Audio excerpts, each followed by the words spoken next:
When I was first learning how to play the guitar 100 years ago, I remember a moment where I was listening to the radio and a song came on, and it suddenly occurred to me that I knew how to do that. I don't remember the exact song, but I do remember it was one of these riffs.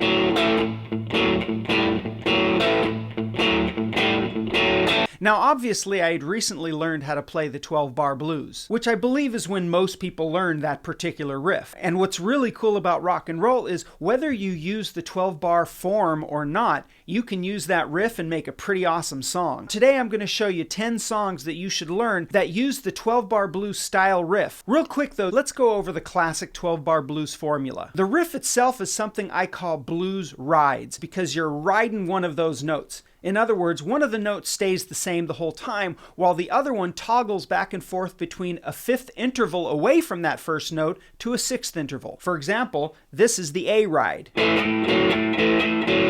Now let's put it together in a fairly standard 12-bar formula.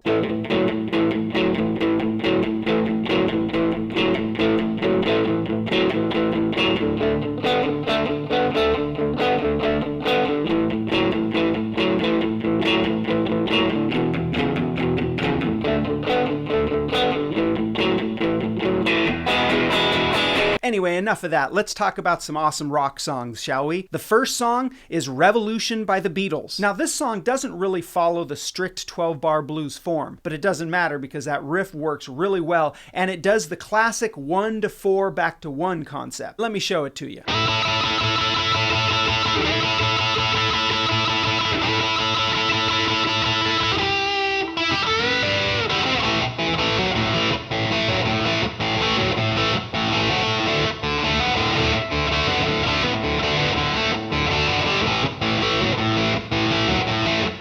One of the greatest examples of the 12-bar blues riff concept is the next song, Rock and Roll by Led Zeppelin. It's a little bit tricky because it can get you somewhat finger-tied, but if you work at it, you'll get the hang of it. This is how it goes.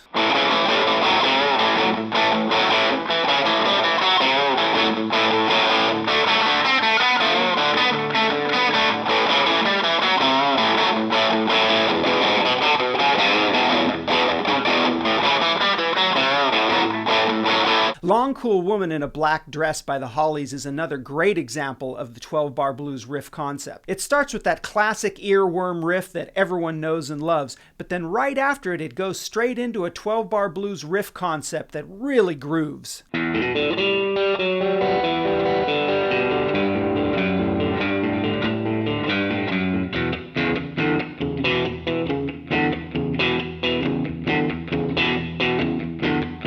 Creedence Clearwater Revival was no stranger to the 12-bar blues riff concept themselves. And one of their coolest uses of that is our next song, Traveling Band. They actually start in D flat, making a power chord on the 4th fret of the 5th string and the 6th fret of the 4th string. So here's the whole riff.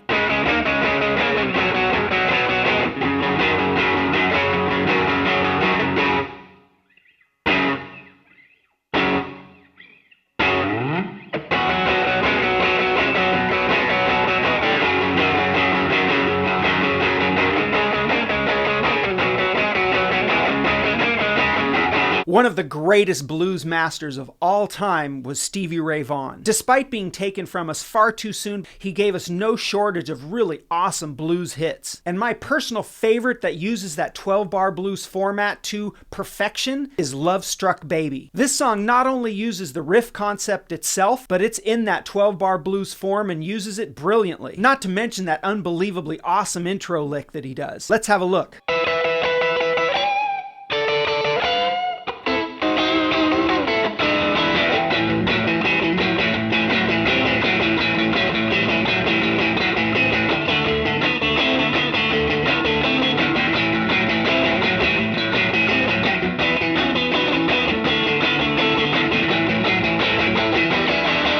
Even Even the genre of glam metal made pretty awesome use of 12-bar blues concepts, and perhaps none so iconic as Once Bitten, Twice Shy by Great White. That intro goes on a pretty long time, but man, is it captivating. You just know something pretty awesome's coming right around the corner. Now this one is surprisingly difficult to play just because of the finger stretch necessary. You're playing at the 3rd, 5th, and 7th fret, and then you've got to stretch all the way to the 8th fret with your pinky. In fact, there's no way I'm going to be able to do this on the Strat, so I'm going to switch to my Les Paul. Ah, that's better.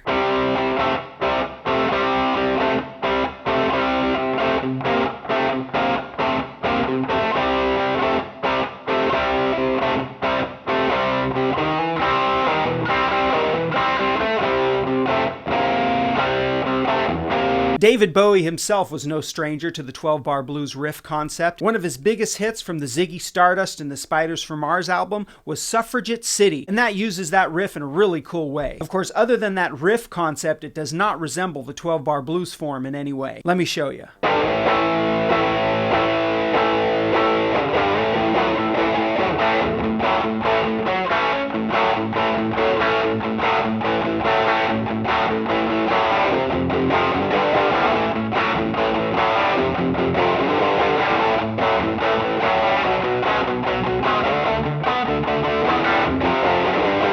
Now I know that when some of you hear that 12-bar blues riff, the first thing you think of is, I got a little change in my pocket going jing-a-ling-a-ling. That's certainly what I think of quite often. Keep Your Hands to Yourself by the Georgia Satellites. Pretty cool band name too, if you ask me. I remember when that song came out, it was on the radio like 20 times a day. It makes a pretty standard, straightforward use of the 12-bar blues riff concept. Let's have a look.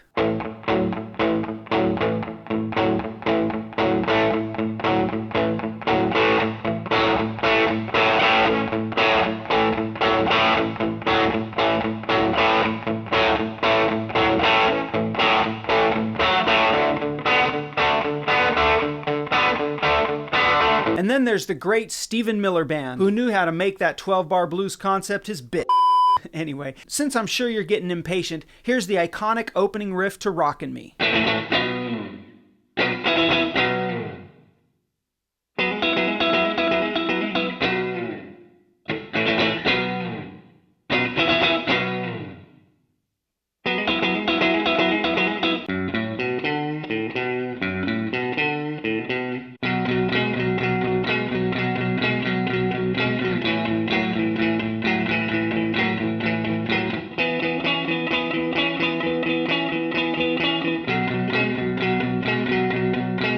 And of course, the coolest man in rock and roll, Mr. Joe Walsh, added some 12-bar blues flair of his own to his great song, Rocky Mountain Way. You know you love that song. Everyone loves it. You can't help but love it. And in order to play it, you're going to need to tune your guitar to an open E. When I play it for you in a few seconds, be aware that I'm going to be sort of doubling as both the guitar and the piano. Now, if you're playing this in a band, you're going to want to stay in the E position the whole time, while one of the other instruments like another guitar or a piano plays the D, D, D, D, E. Anyway, let me show it to you.